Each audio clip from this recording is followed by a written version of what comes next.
We're good. Okay. You're live. All right. Welcome, Logan. Welcome, Will. Will's on today, guys. He's a fan of the channel. Hopefully everything's loud and clear for you guys out there. We're doing Pettit again. It's going to be awesome. Answering your questions.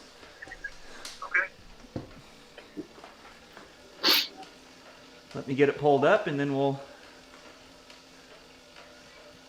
get it started.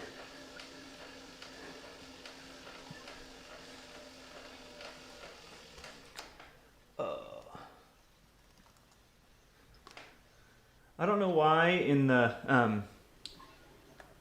YouTube Live app the questions don't come up in real time. There's a little. Oh, you're on the app. Yeah.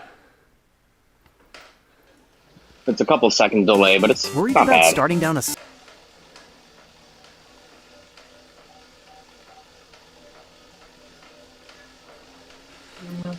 All right. You guys ready to start the workout? Let's do it. Yep. It's actually my first time using TrainerRoad. I've actually been on cool. Zwift for the longest while. side quest educational path with no This is end in Pettit. sight, then hit the reset button and take your education. So this is like their. You guys ready to start the workout? Let's do One it. second. Yeah, this is like their endurance ride. We're gonna Okay. try to keep it easy. This is Nate's favorite ride, the CEO. He talks about this ride more than anything because he's like, yeah, I just hop on, do Pettit for an hour, hop right back off. Hello from Quebec.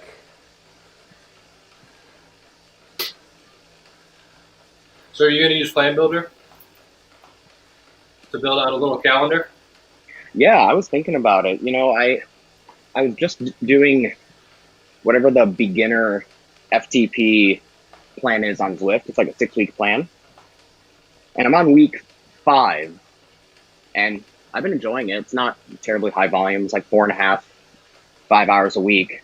But yeah, I definitely want to see what the plan builder is about because I'd be curious how it compares to what I have been doing before. Hard work. Yeah, that's what it seems like so far. Yeah, the workouts are all very intentional. Like, you won't find many rides that are not going to be kind of painful and not be specific for certain adaptation. Right. And people often make the mistake, they look at it and they're like, oh, low volume is only like 4 hours per week or something, or 3 hours per week. And they go, oh, I'll just do like medium or high volume. But they don't realize, like, once it's structured, Yeah. it makes a big difference. Because like low volume, if you do one of those, you do a sweet spot workout the next day, you're going to be much more tired if you try that same workout or another hard workout again. Right. So the time in between is important. And one of the things I noticed with the Zwift plan, I mean, it only gives maybe 2 or 3 different types of workouts, at least in the specific plan I've been following for a while. It has like zone 2 intervals, does some tempo work, sweet spot, a few over-unders, and that's kind of it. Throws in like an optional recovery. Scroll through the TrainerRoad workouts. I think there's 1 billion. Yeah, I'm gonna have to check it out. That number. Well, I mean, I already paid for the subscription just to hop on today, so I might as well at least try it for the month. Oh, Kieran asked me if I have long legs and a short body. yeah, I like that question. And although I do feel body shamed now, I do, it's true. So how tall are you? How tall are you? I'm like 6 foot or 6'1". I'm like right in there somewhere. You're taller than I thought you were. But I have a long inseam, so I have long legs relative to my torso. So you ride a 56? Yeah, so I ride a 56, and most people my height would ride a 58, but it's hard to fit me on a bike well, I know how to do it now because it's been years I've been in this sport, but if I have a 58, the reach is just too long, so I have to get a shorter stem. So I'd rather get a 56 and then get a longer stem and obviously get a longer seat post to accommodate my crazy legs.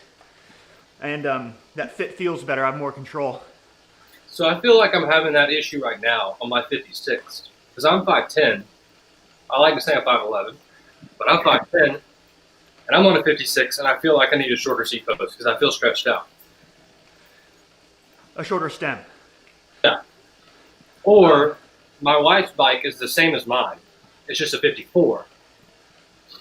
And I thought about getting that with the same stem length and seeing how that felt for a little while. So we're trying to get Logan professionally fit. And this is the live stream is, guys, is where we tease episodes in the future. But that's our plan, to get you professionally fit so you don't have to make these calls, because you shouldn't have to. Yeah. It's couch to quit, man. Yeah, isn't what they say as save the time and money instead of experimenting with all the components and just get a fit, right? Yeah, so we're trying to get a fit. We would have done it by now, but it's hard with COVID. People aren't doing bike fits. I definitely should have got a bike fit before I bought a bike. I think that's a great suggestion. Yeah. I gotta send my fans. Yeah, I'm jealous of you guys. Jacob Scott, is TrainerRoad worth the time without a power meter? Currently only rocking a speed sensor. Well, here's the good news. Yes. Yes, because when you eliminate variables like inclination and wind and you're on a trainer, estimated power becomes very accurate. Not as accurate as a true power meter, but estimated power will still give you good intervals, and you'll be able to use TrainerRoad effectively. Outside workouts without a power meter are going to be much different. And virtual power works very well to give you an accurate power reading when you're on the trainer. The only downside is you can't use virtual power outside. Yeah, that's right. Well, you can, but it's not as accurate because now you have things like wind and incline and everything else that influences your power. Weight. And I don't know who they're talking to, but I'll answer that. I'll say I'm like 73. I lost like 5 pounds in the last month. I don't know why. I'm still on the beer and ice cream program, so I don't know why I lost the weight, but I'll take it. So that's 73 kilos. It's like I'm between like 160 and 165 pounds, but it's been like 160, 161. And I'm 190. It's like 88 kilograms. Yeah. And I'm 135, 140, like 63 and a half or something like that. Showing us up, man. Yeah. Well, it doesn't help that I'm 5 feet 4 inches or 5'5" on a good day. You guys are talking about 56 frames, and I'm rocking here on a 52. Probably should be like a 49. See, you're the true sprinter build. I feel like I have the the muscle composition to be a sprinter, but not like this body shape. I just had to turn my fans on. Let's see. West Coast is the best. I got to answer that question. West Coast is the best says, hi Jeff, what's your favorite race when there's a full season? I'm just going to keep it to California races because West Coast is best. And I'll say that my favorite race within my district, which is NCNCA, stands for Northern California Nevada Cycling Association. I will say the Catskill Classic in Los Gatos because it's about 3 miles away from my house. I won it as a Cat 3. Have not yet won it as a P1-2, but I'm hoping to change that soon. Somebody asked what I'm doing my MBA in, and it's or my grad school, and it's just an MBA. Just need some more letters to get promoted. Somebody asked, do you guys think TrainerRoad plans have too much? And I think, because like I said, I've been doing the Zwift plans, and I know you guys have said this before, but you have to recover just as hard, if not harder, as you train. Sleeping enough, making sure you're adequately resting in between those efforts is super important. Yeah, I don't think they're too intense because they plan the recovery in between based on your experience. So if you're used to mid-volume, then you should have enough time for your body to recover for the next workout. Mm-hmm.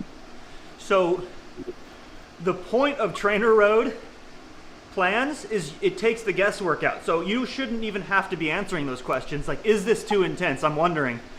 The fact that it's in a plan means they have professionals behind the scenes who have prescribed that based on the work that you've done and the work that you're going to do. So no, that's the whole benefit. Is like you don't even have to ask that question. It's built into the plan.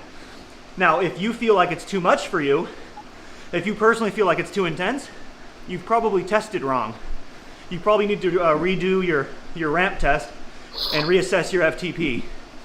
But it should feel hard. Like, guys, I just did a ramp test, and I had a new FTP, and all of a sudden the workouts were super hard. Even the workouts that are easy that I should be getting through, like sweet spot ones, are really hard again. And that's the point. They'll feel really hard, and then eventually I'll adapt, and then they won't feel really hard. I'll retest again. Hopefully the power numbers go up again, and rinse and repeat.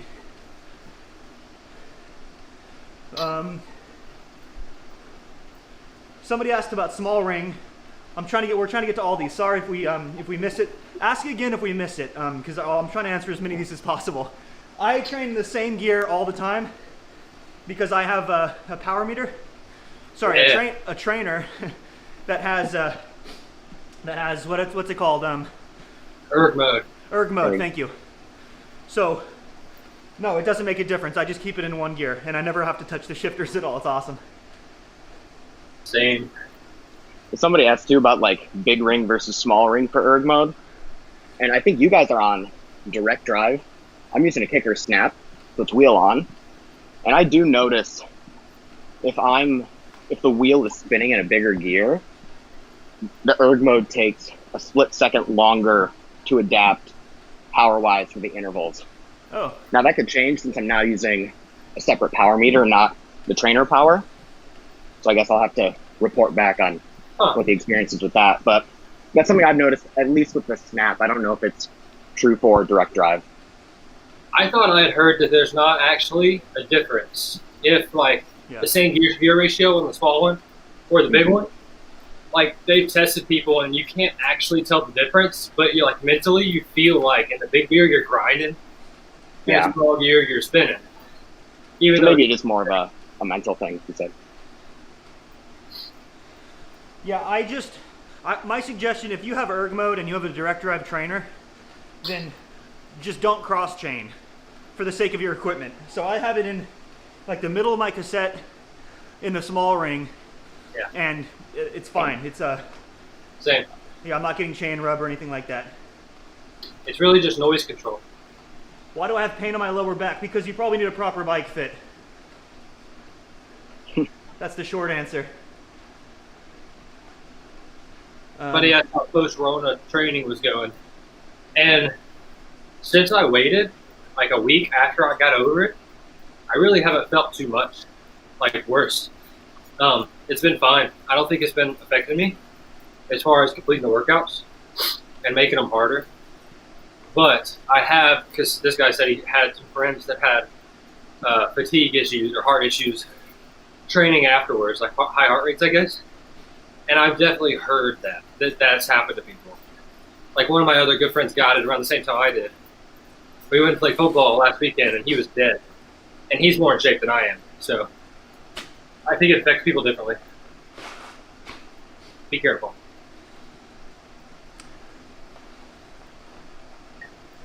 There's a question about IT band issues, and I actually have personal experience with this because it's like 2015 or 16 or somewhere in there. I tried to follow my brother down into the Grand Canyon because I was like, oh, I'm cycling fit. My brother is hiking fit. That crosses over, right? So I totally shredded my IT bands doing this really difficult hiking trip, and I was like out the rest of the season. It was brutal, and it just takes time. I don't know if there's much you can do. I did a lot of foam rolling, a lot of stretching, but I was out for a couple of months from racing because they were they were that shredded.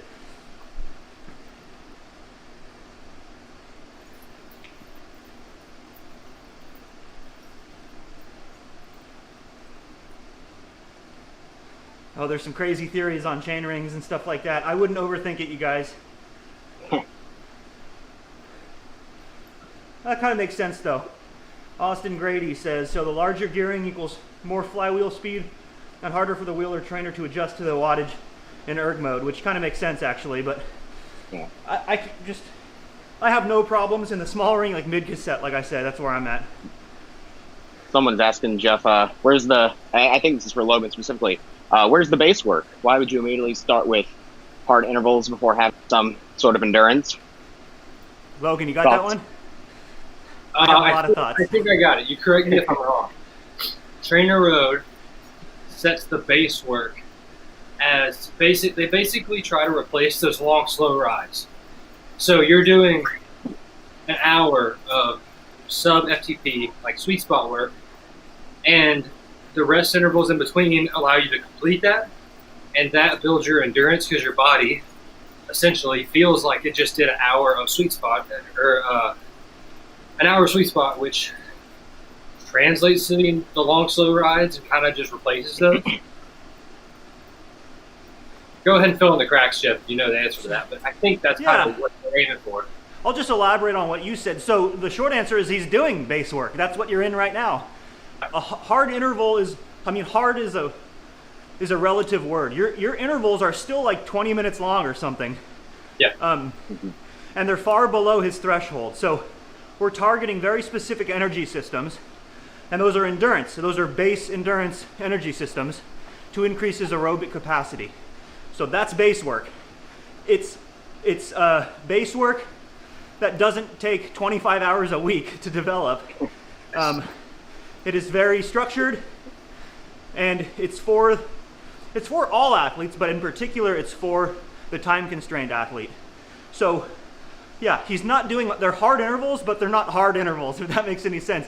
You guys will see once he starts his build, and especially once he starts his specialty phases, then we're gonna see, 1.2, 1.5, 2x FTP workouts that are like really hard intervals that only last maybe 30 seconds or a minute or something like that. So yes, the short version is he's doing base right now. Yeah.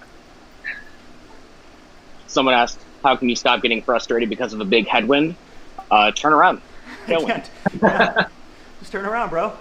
I want to miss this question. Some guy, I assume a kid, asked, any advice for juniors? I'm not saying he's a kid, just for junior. I don't have any experience with that. Jeff, do you have any experience with junior racing? With what? Juniors, like advice for juniors. Oh, advice for juniors? Don't overtrain. You're going to be really excited to overtrain. Don't be worried about equipment so much. I think the most common question I get from juniors is I have the wrong equipment, and that's almost never the case. Get stuff that fits you. If you can, get structure. Either get a coach, get TrainerRoad, get something that is going to give you structure and guidance. Ask your parents, tell them you really like the sport. And I don't know, that would be my advice, is to get some proper guidance.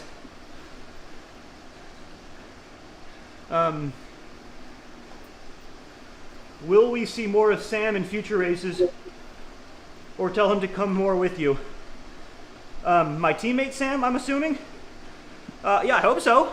We're all dying to race, man. And I would love to. We don't live particularly close to each other, so it's hard to go out and do training rides. Plus, I'm not really doing training rides with other people very often, if at all, these days. So yeah, we haven't actually got to see you race consistently with Mike's bikes yet. Everybody wants it. I'm at the top of that list, man. I want to watch it too.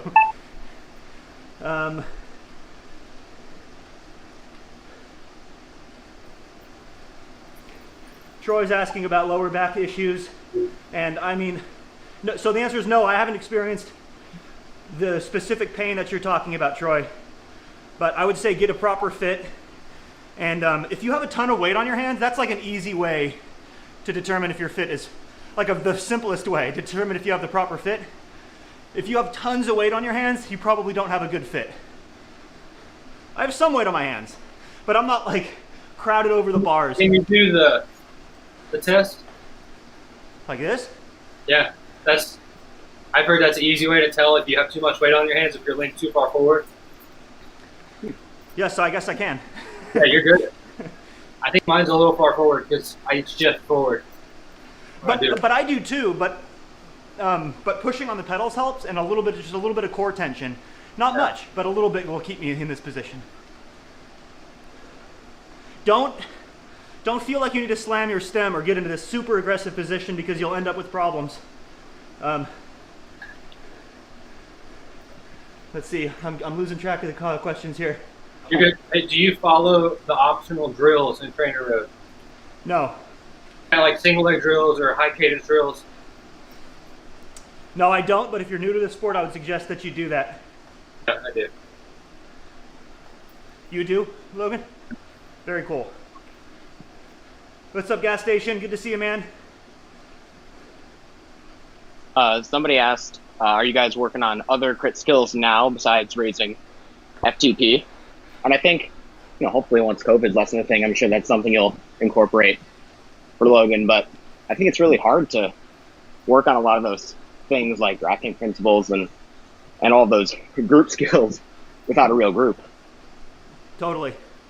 Yeah, we're going to work on those, and there's some ways to do it, and it's going to be in a future episode. We're going to do some bump drills and some other things we'll get into in a future episode.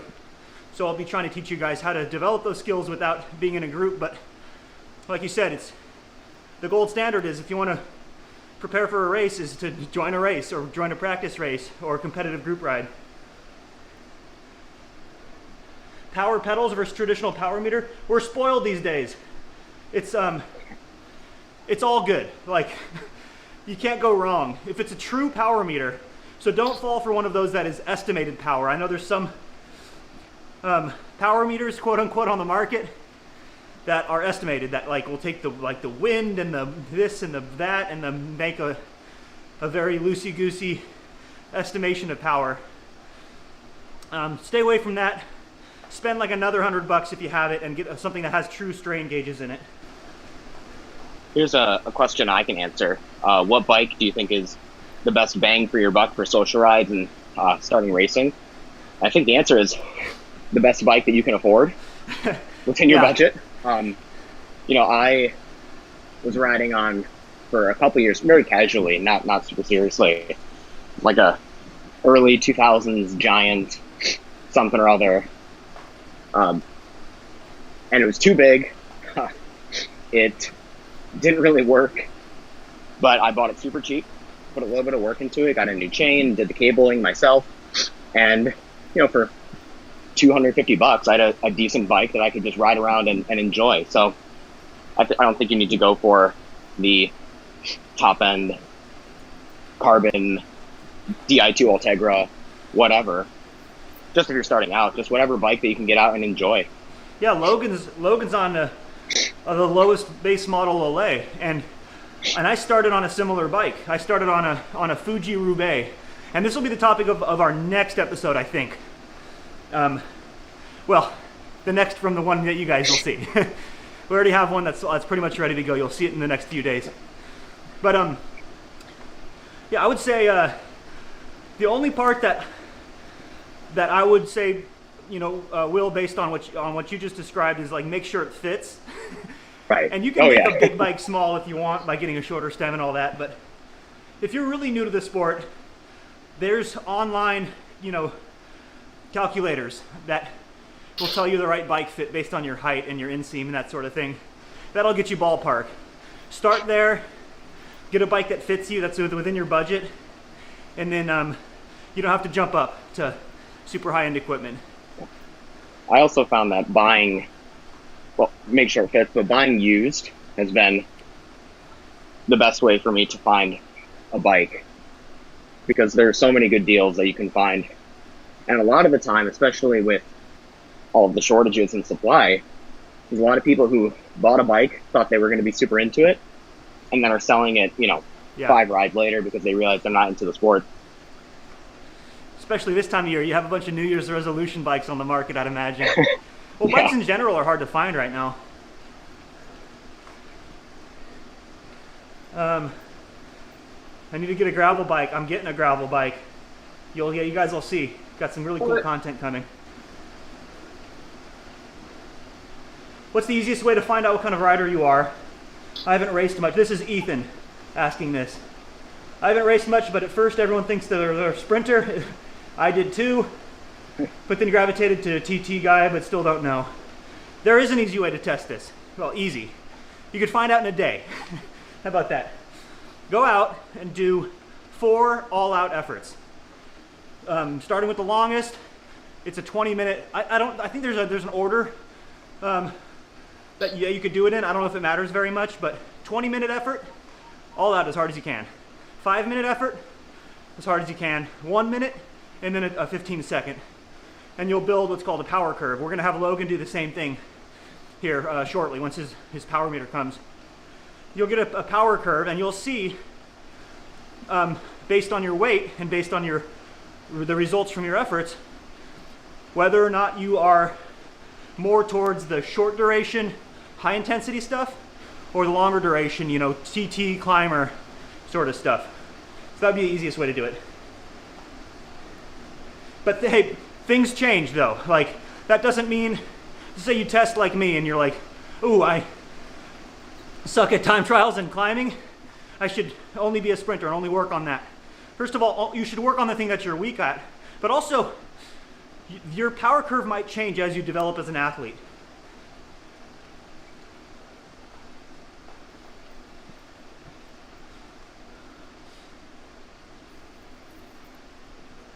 Tons of good questions. I don't know. Do you guys see any that stand out? Oh, this was asked a couple times. Off the bike training, is stretching and core work part of the overall plan for success? And I think the broad answer is yes. But I'm sure there's more specifics to it that, Jeff, you could probably speak on. No, not really. I don't. No. Maybe I'm just lucky that I've never really had any serious issues that stretching or core workouts have resolved. So I would talk to a physio. Like, I'm not going to give that advice. Sorry, guys. One thing I can say, because this past year was a little bit crazy because I'm a teacher, and when everything hit the fan back in March, I had so much time on my hands with online schooling and everything. So I was like, I'm gonna start running, because I was a runner before. Ran in high school, did a couple half marathons, things like that. And I started a training plan with my brother, because both him and I are super competitive that way. And I was a month in, totally messed up my knee, went into physical therapy for 6 weeks. And that's when I started riding more, because a lot less impact on the knees. So I guess do that, like you were saying, Jeff, you got lucky. But for some of us, doing those things like stretching, like if I don't stretch hamstrings, hips, quads after a ride, I really do feel it the very next day. So I think it just depends on the person you are. Yeah, and that might be something that that as you develop and as you get more used to this weird position we put ourselves in, that you might get over, and you won't have to stretch each time you ride. It's very complicated. That's why I was reluctant to give an answer, because it's such a complicated problem. I mean, it could be something like, the cleat on your shoe is slightly in the wrong position. Your saddle's a little bit too high or pointed down, or something so small. So it's hard to answer, just through a YouTube comment. I have a couple of questions. I'm going to do rapid fire through the backlog real quick, so we try not to miss too many people. Yeah, thank you. Somebody asked, can you do intervals on rollers? I would say yes, you can do intervals on rollers, but you have to focus a lot harder. And where it comes into conflict is for like the sprint trainings. Yeah. You'd have to be shifting and making sure you don't fall off the rollers. It takes some of your effort. You'd be distracted from the actual workout. Somebody asked, do you guys have any videos for true beginners? That's kind of what this is, yeah. Yeah. and someone said that when they started, their FTP jumped a lot after the first couple rides. Will I retest sooner than the next scheduled ramp test? I think so, but if the workouts are so hard that you can't finish them, retest. If they're so easy that it's like your heart rate's not even getting that high, then retest.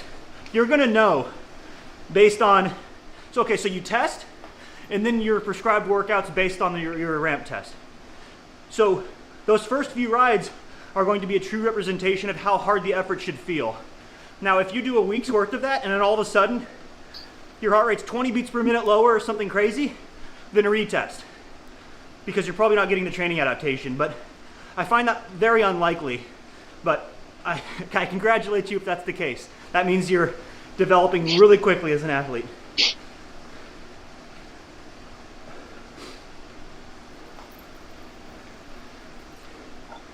Does your ramp test FTP provide a similar result to your 20-minute test? I think it's very similar. I've done both, and I've had similar results. The important part is you stay consistent. So if you're a 20-minute FTP test guy, which by the way, it's 95% of your 20-minute power is your FTP. That's the standard. If you're a 20-minute guy, like I was for a long time, stay consistent with that. Don't mix between ramp test and 20-minute FTP test, because that'll mess up your training. Alex, hi Jeff. If my teammate is in the break, should I chase them? If I'm in the race and I'm not in the break, then yes, you should chase your teammate. I'd appreciate that. Opinion on Chinese carbon bike frames. I know this is such a hot topic right now. I think if it's a brand that does quality control, I had Chinese forks that on my old felt that were fine. They weren't the smoothest riding forks I've ever used, but they also didn't break. I had Chinese carbon wheels that lasted like one season, and then they kind of screwed me in a race. So you get what you pay for. I know they're much cheaper, so that might be an attractive option for you.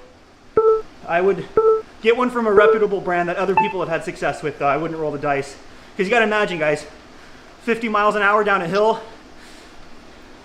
it's a roll of the dice, you know? we don't have those hills in Dallas.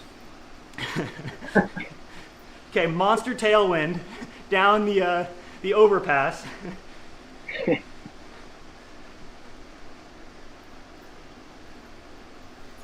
Oh, this is interesting. Yeah, go ahead. Jeff, can I use a 50-34 crankset for a crit race, or do you recommend changing to a bigger one like 52-36 or 53-39? You probably need a bigger one eventually. If you're just getting into the sport and you're racing Cat 5, you'll probably be okay for a while. The speeds are a bit slower, especially in the last lap or so. I would say just use what you have, and you'll know. Like, there's only one way to find out. Go out and test it. And if you're like constantly looking for a faster gear that doesn't exist, then you need to upgrade your equipment. Also, it depends on your style. I kind of like to grind a big gear up until the sprint, and then I like to spin it pretty fast. So I need a pretty good range. But if you are happy over 100 cadence for the whole race, then you might not need to change anything, even if you upgrade. So that's going to be very personal. I'd say go out and test it. Why don't you show your cadence during a workout? Say it again. Why don't you show your cadence during a workout? Does it? It's not show. It shows it for me. Oh, it's not on ours. Oh, it might be in the settings. I thought maybe you hit it because you don't want to worry about it. Well, I'm also showing it in the video, so if somebody wants a stopwatch, they can figure it out. It's 80. Okay. 84, 87. Here, let's see if I can. Can't see it. 192. Doing that messes with the erg mode and getting back to normal power.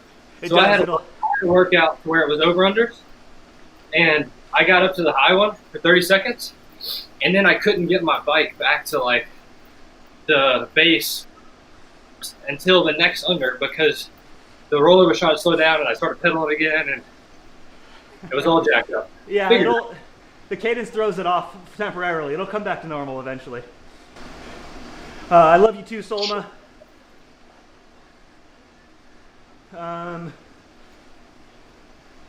from the track. Let's see. If anything's standing out for you guys, go for it. Somebody said if I was interested in riding around in the group, I live in Dallas and would love to show me around. Yes, hit me up. I think you can find me on TrainerRoad software.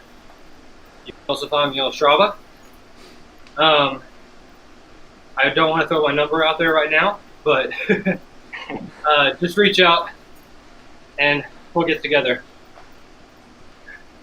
Hey, what's your maximum heart rate, Logan? I have no idea.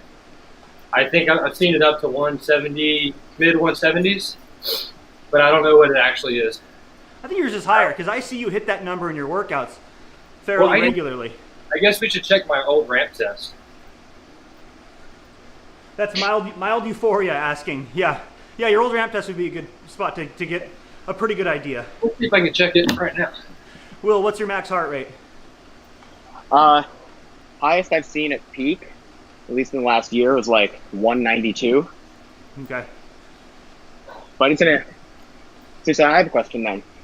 Do you prescribe like max heart rate and then heart rate zones for yourself based off of the 220 minus your age, or just That's where you see it? Super inaccurate. I have power, so I use power. I largely ignore heart rate. There are certain metrics, like it's called drift, heart rate drift, that can measure how fit you are. But heart rate by itself isn't very useful because it's subject to many things. Heart rate and power. Now we're talking. Power by itself, great. Heart rate and power together, there's certain things you can do. My max heart rate is like 184, 185. 191. Sorry, go ahead. 191. Yours is? Based on the ramp test. Okay. Yeah, that's a far cry from 172 or whatever you said. That's the highest I've seen in the workout so far. Yeah, that's max. This is easy. Any major issues with using a Cater Snap for beginners instead of direct drive? No, because that's what I'm on. Somebody asked, how do you deal with taint pain? That's me. That's why I'm trying to get a bike fit. Yeah, bike fit solves a lot of those problems. A new saddle might be it too. Try stem loading. So try like part of the workout, instead of being in the hoods, move them like back 3 centimeters to the sides of the handlebars, almost back on the tops, but on the side, and just like push yourself up. And that's what I'm doing when I get that pain, and it kind of alleviates it. So that's kind of why I'm looking for shorter stems. Guillaume asks, recommendations for fast-paced group rides and practice crits in the Bay Area for Cat 5-4 racers. Well, don't right now because we're in a pandemic, so no. But if you're vaccinated, if you have gotten it like Logan has, if you feel like it's safe and it's a group of friends, then check out Spectrum. If they're still doing it, I'm not even sure. Check out Alviso. I may have made a few videos about that on my channel. There's so many. There's the noon ride that is, I think, 5 days a week. There's the Alto Velo rides on Saturdays and Sundays, the A and the B ride. Google's your friend. Those are good starting points. Somebody's talking about the Shimano Claris and was wondering if we had thoughts on it. Is it that drivetrain? Shifters? Claris is one of the entry level group sets. Yeah. I've never used it. How big of a difference is upgrading your group set? I wouldn't start below like what is it, Tiagra, the one below 105. No. Tiagra's probably the That's what I lowest. had. Yeah, you'll be all right. I mean, I haven't used all those group sets. There's a bunch. It's But if 9 you can, my recommendation is if you're starting new, get Tiagra or 105. That's kind of like where you want to start. 105 if you can afford it. Everything above that, you get. So 105 has all the trickle down from your Dura Ace and your Ultegra. If you go up to Ultegra, it'll be lighter. It'll shift a little bit better. It'll be a little bit more reliable maybe, but you're not going to tell a difference out on the road. It's going to be very small. Even smaller difference if you go up to Dura Ace. It's like the diminishing returns, you guys. Max, I'm good with giraffes. I'm lukewarm on them. Their long necks make me a little nervous. They're kind of weird. Gas station, thoughts on Mothman, real or not? Our benevolent protector. Yes, we could use him in a time of this pandemic. Thanks for bringing up that really important question. Jeff, you missed the Venge at all? Someone says the SL7 looks sweet. Somebody asked about the Venge, you said? Yeah. Saying if you missed it at all. I missed it. What'd they say? They're asking if you missed the Venge. Oh, sorry if I missed the Venge. Yeah, the Venge is a great bike. Looks so is the good. SL7. It just feels like there's a piece of carbon underneath you, like a single piece of. It's like the stiffest bike. It's fast, it's light, it's air, it's all the stuff that you want in a bike. It's also, the SL7 is also a $12,000 bike. The Venge that I was riding is like an $8,000 bike. So of course they're nice. They're crazy expensive. That's not specific to Specialized, right? Like, I think if you jump on Scott's best bike or Giant's best bike or whatever manufacturer, it's going to feel really great. But yes. To that point. But yes, the someone Venge said is if you're awesome. Someone said if you're not riding Dura Ace Di2, you shouldn't be cycling. Somebody asked you in the middle of a workout, and you can't keep the power. Do you abort or just drop the intensity? Say it one more time. Sorry. If you're in the middle of a workout and you can't keep the power, do you abort it or do you keep the or lower the intensity? I would backpedal and then take a breather and then see if you can finish the interval. I don't know. If you're on point and you're recovered well enough, that could be a fueling thing. It could be, yeah. There could be a lot of external factors. You know, you didn't sleep well, you're stressed out, you're getting fuel properly. That's an interesting question. I give you my answer. That might not be the TrainerRoad suggested answer. I would go check out their forums. They have really comprehensive forum. Yeah, I'm sure that's been answered 20 times. Love you, Ethan. I was wondering if you were going to see that. What else do we have? Would you guys practice elbowing each other before the race season starts? Where or do we? Will we? Will we? Well, we live in different cities, so Logan and I will not be. I elbow my teammates for the thrill of it all the time when we're racing as teammates, not these days. But yeah, I always throw elbows and mess around with people. It's a good time. So in racing videos, that's something that I see the Williams brothers do more than any other race videos I watched. Those guys are constantly just like where they want them. So they're just constantly like leaning on people, keeping their wheels. They're excessive. That's my opinion. Bit excessive on the elbows and the shoulders. I didn't know, because I don't know how racing goes and the elbowing and headbutting, but I just see in their videos they do it a lot. And they may be showing, they want people to know that if you're on their wheel, they're going to take the wheel back. Okay, yeah. They my approach to it is like, yes, if somebody is crowding you, then and you don't want to give up the wheel, then like make yourself not allow that to happen. But where I draw the line is like, if you are actively trying to push somebody and deviate from your line, which by the way, then it's illegal according to the USAC rules. This is a good one, Jeff. When is it okay to chase your teammates?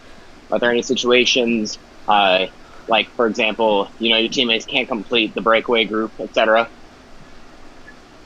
Okay, yeah, I have thoughts on this because I get a lot of pushback, which is weird.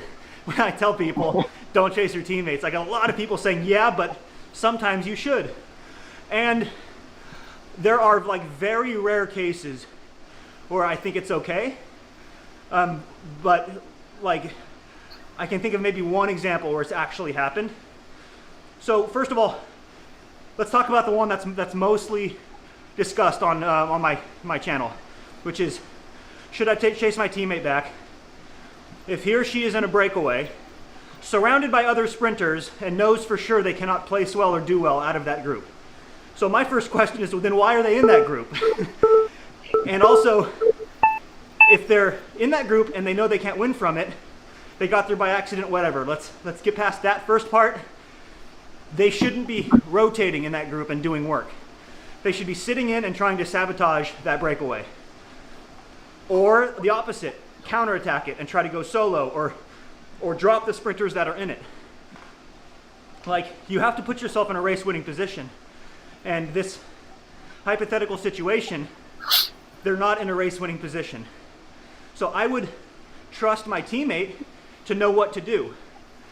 If they're up there rotating with sprinters who they know that they can lose to, then they're not a good teammate. And you guys need to have a talk after the race about like, how can we prevent that from happening in the future. So still don't chase your teammate. The only time I've ever like actively done that is when I'm being let out for the sprint and I have a teammate who's in a group with like 3 seconds on the last lap. And then it's like, okay, we're all ready to lead out Jeff. And we're all in position, so let's execute the lead out. And that's been the only case. And it was a situation where the teammate in the breakaway was not in a race-winning position. But there wasn't enough time to counterattack the breakaway, and they only had like a 2 or 3 second gap. So hopefully that makes sense. It's a long answer, sorry. Jeff, somebody's impressed with your ability to hold 200 plus watts and hold a conversation. And it's come up a few times. They're asking your FTP. I think you've answered a lot before. 345, I just retested.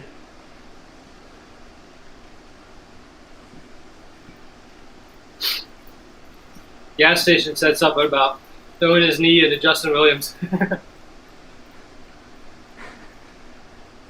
Threw my knee out into Justin Williams once and he pushed it in with his hand. Okay, so if you take your hand off your bars, that's a big no-no. Who was it this year that headbutted that guy in the sprint in the tour? Or is it last year? I think it was, I don't remember. But he straight up whacked him. Yeah.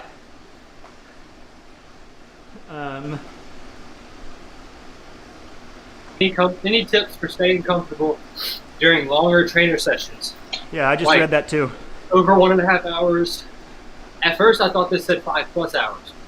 So my advice would be never to do that. 5 hours. Over 1.5 hours.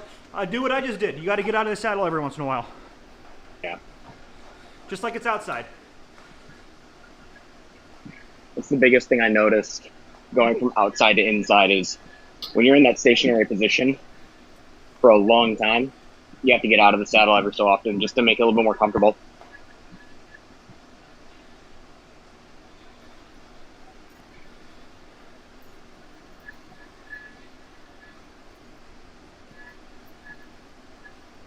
Jeff, probably in a past video, but as a sprinter, what does FTP actually mean to you? So it stands for functional threshold power, but it's a weird term because it doesn't actually have like a quantitative value behind it. It's not like, you know, at this power I can shuttle all of my lactate. It doesn't necessarily mean that. So it's a standard, sure, and there's a couple of ways to measure it. So I guess it's not really truly a standard, but as we discussed before, it's basically your aerobic capability is probably the simplest way you could describe it. So it's 95% of the average power that you can hold for 20 minutes, maximum, during a maximum effort. So it's a gauge of your fitness, and we use it to see how we're progressing. So if we're seeing an increase in our FTP, which is, again, it's 95% of your maximum average power for a 20-minute effort, then If we're seeing that increased trend upward, our training is working. If we're seeing a trend downward, our training is not working. So it's definitely a very important tool. And as a sprinter, it means so much more than like if you'd have talked to me 10 years ago, I'd have been like, oh, that doesn't mean anything. That's just for climbers and time trialists. But the truth is, this is an endurance sport first and foremost. So if you don't have a high FTP, you're not going to be a successful athlete in this sport. You can get away with having a lower FTP like me by positioning yourself really well and by working on not having a lower than average FTP. I spent all my training trying to increase my FTP, but it's extremely important for sprinters and climbers and everybody in the sport. I think this question was asked earlier, Jeff, about balancing increasing power with dropping weight and where sort of the diminishing returns happen with that. And I had a question too with, which one do you think is more important, increasing your FTP or your watts per kilo? So it all depends on what type of racer you are. First of all, if you have weight to lose that is unnecessary weight, say you got some softness around the midsection from all the the wintertime eating activities, The beer and ice cream diet. Definitely you're gonna be able to drop weight without a bump in power. But let's talk about where it matters. If you're losing weight but also losing power, well, if you are just purely a climber and that's all you care about, that might be an attractive option for you. If you're losing weight and losing power, but you're losing weight at a faster rate, your watts per kilo are going to go up. You're going to be a better climber. I would say that is 9 times out of 10 not the case.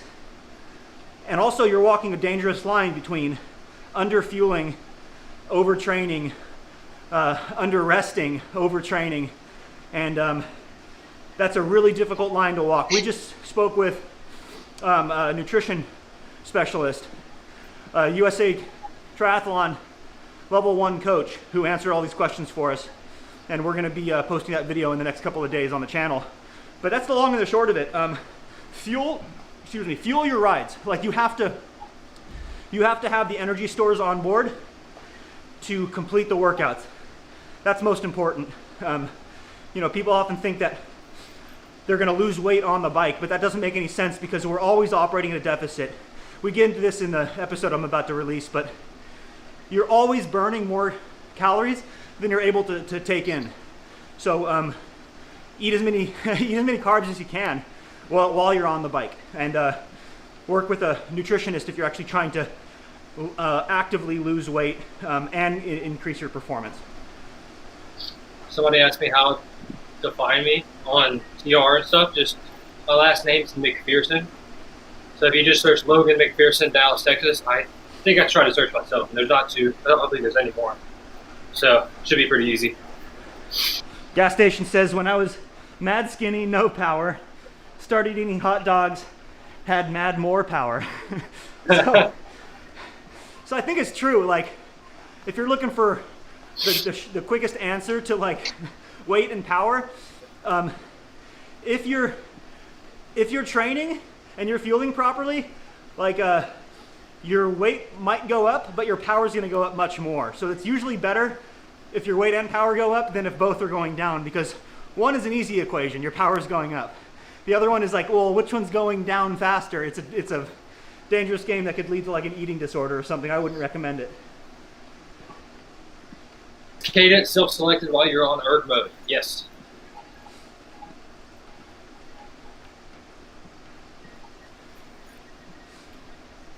Yeah, losing fat does not reduce power. Losing muscle does impact to a certain level power. Yeah, that was basically how I started. That was like, obviously, losing weight that isn't contributing to making you more powerful is the easiest way to get faster, especially going up the hill. What is the best advice for a beginner Cat 5 crit racer? That's what this whole series is about, you guys. Now that's the reason I made this. This is one of the most common questions I get. So this is my way of addressing all those topics. We're going to try to hit everything.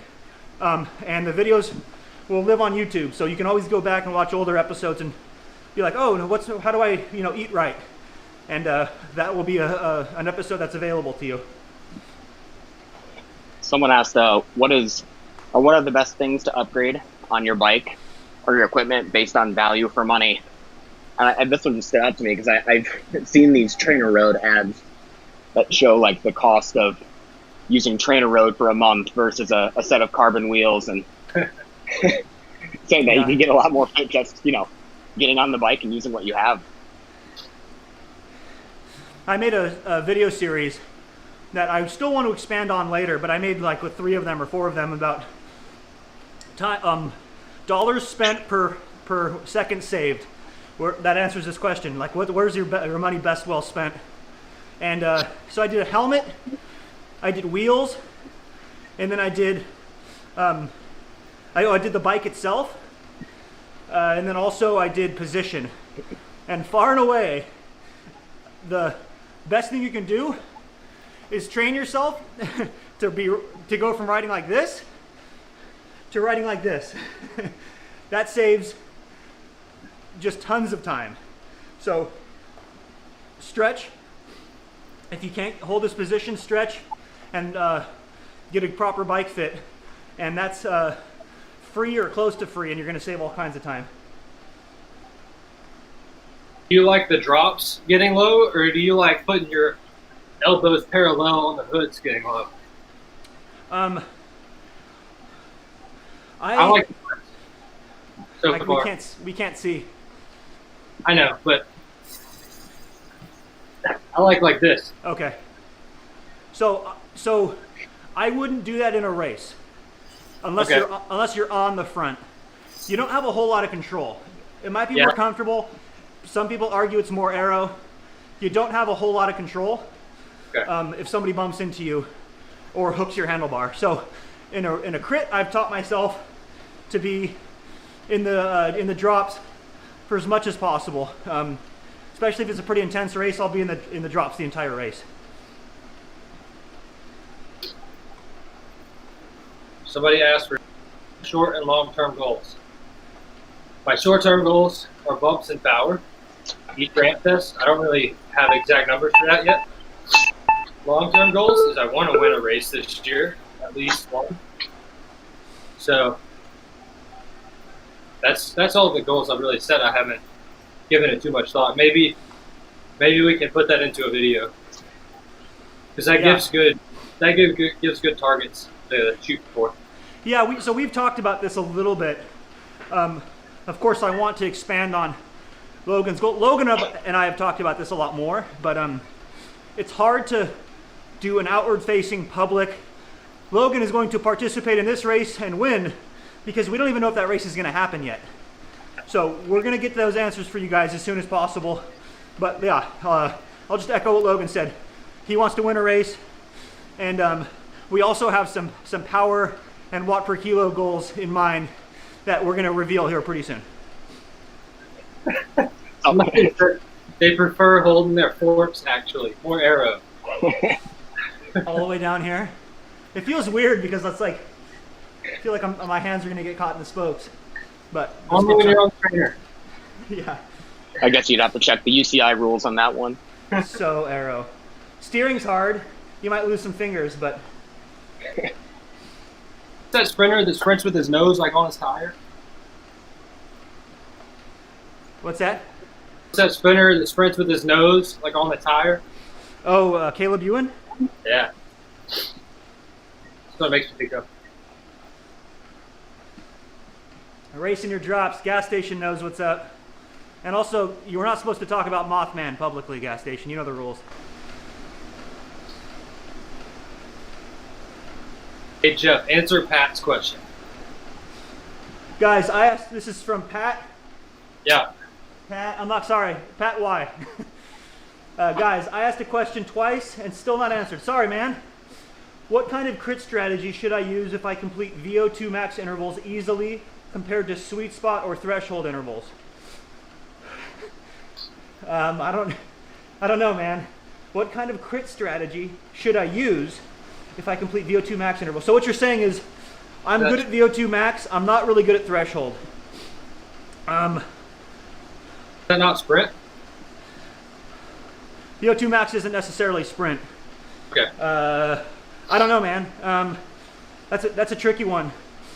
If you have good VO2 max, which is usually like people define that as, that's another weird word that people throw around, but usually like a 3-minute effort, I would say that's a really good opportunity to get a gap. So if you're really good at that, either start a break or join a break. And I made a video with Glenn, my buddy from the Netherlands, and he did this little trick, which is great. If you guys didn't watch that video, go check it out. We talk more about it, but he let the breakaway go, knowing that he was strong enough to join it and jump across.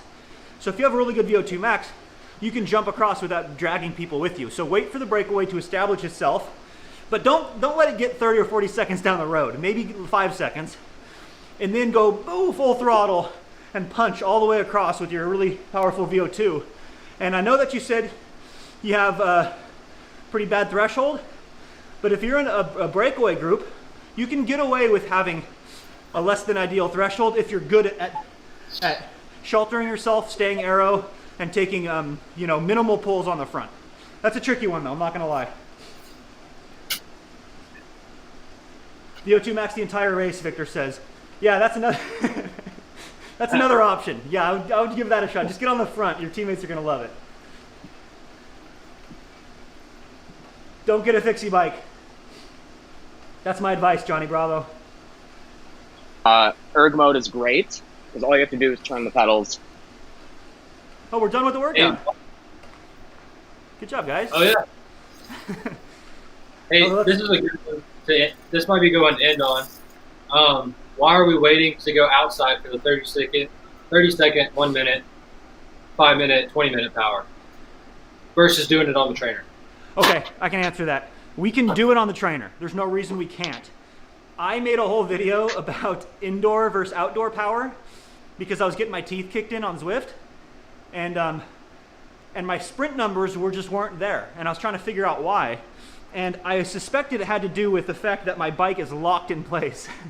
So I tested that theory, and I did what Logan is about to do, what I suggest other people do to find out your power curve. I did those 4 efforts that I mentioned earlier: 20-minute, 5-minute, 1 minute, and then all-out sprint, like 10 or 15 second.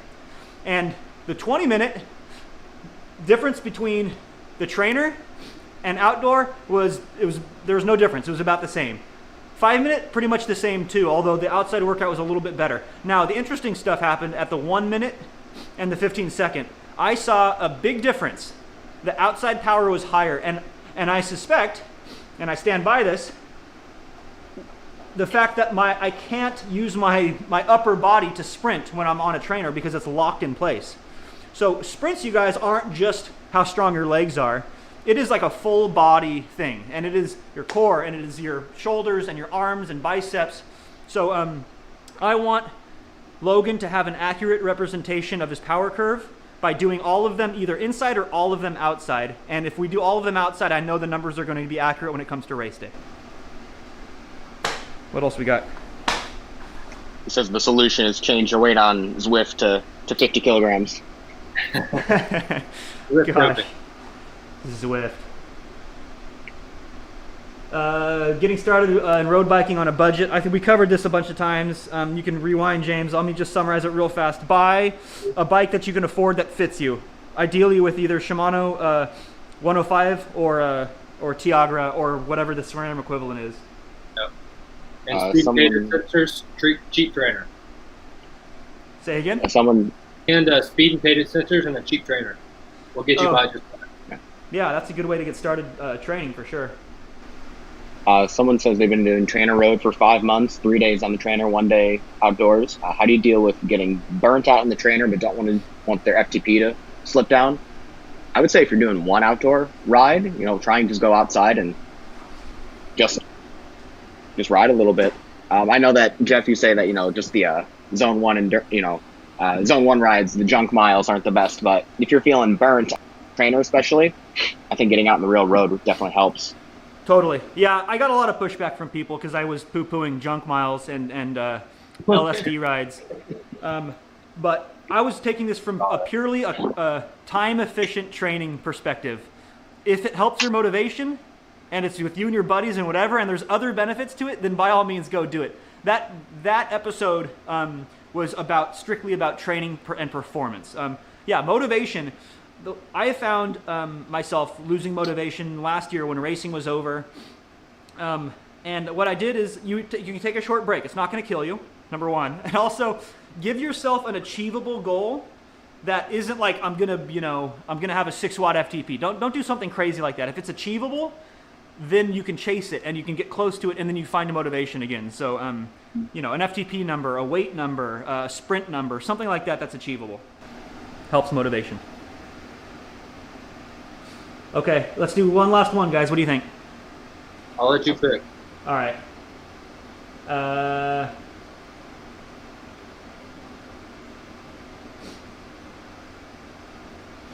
Are there any? Yeah, okay. We'll finish with this one. Mr. Backfish TV. Are there going to be tips on training with heart rate only? Yes, right now. Right now I'm going to give you tips on training with heart rate only. Because I did that for a long time. Save up and buy a power meter. Okay, that's it. No, I'm just kidding. I'm just kidding. That's not my tip. That is the tip. But if you only have heart rate can be used for longer intervals. It doesn't work for shorter intervals, and let me tell you why. If I do a hard effort, and let's say it's a 1-minute effort, if I try to go by heart rate, my heart rate's not going to respond until towards the end of that 1-minute effort. So if I'm going by heart rate, things are going to be off because there's a lag. Now, let's say I'm doing a 30-minute interval. Well, the first minute or two, my heart rate will stabilize, and then I can go by heart rate. But the underlying problem is heart rate is highly variable. How you slept the night before, how you've been training leading up to that moment. There's a million things that go into it. So that's why power is absolute. Doesn't care about wind, doesn't care about how you slept the night before, anything like that. It's connected to the crank, and it tells you exactly what you're doing. So so that's it, guys. Will, thanks for coming on, man. It's a pleasure to meet you. Thanks for having me, Jeff. Yeah, thanks for your insight. Logan, eat up, man. Carb up, dude. Got hard workouts coming up. All right, guys. We'll catch you later. You guys.